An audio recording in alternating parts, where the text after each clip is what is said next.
每星期都有机会接触泥土大地。新竹核心国小有块有机菜园，让孩子们学习不用农药怎么种菜，是课本外的活教材。让孩子认识什么叫做有机的栽种，然后甚至认识食物的里程、食物的排碳等等。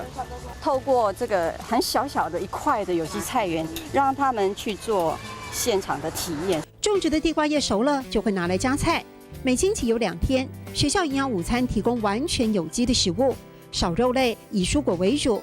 向原住民有机农采买的食材有认证把关。食材要新，品质才会好。食材要新鲜，品质才会好，对不对？材料要齐，品质才会好。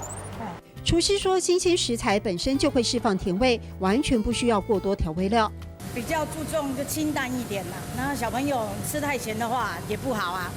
新鲜的味道是真的差很多，然后慢慢的我们当然会向往说，让小朋友吃好一点啊。今天的菜色3菜1汤，烹煮过程只加了些许盐巴，少油少盐，很清淡。白饭也被谷物饭取代了，让人不禁想问：孩子会爱吗？它都没有加农药，而且都比较新鲜，都比较营养，会吃起来比较安心。五谷米可以爱护我们的牙齿。孩子们吃得津津有味，远离加工品、垃圾食物，也让人看见教育的可能。他就安心，所以他也就接受他餐桌上，而且会很珍惜。所以我们称为嘴巴革命，而且从小开始。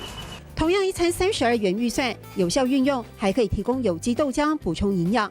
因为学校做到餐餐零厨余、零浪费，校长很骄傲，在层出不穷的食品危机事件中，他们从来不需要担心。上课喽！材料要齐，品质才会好。材料要齐，品质才会好。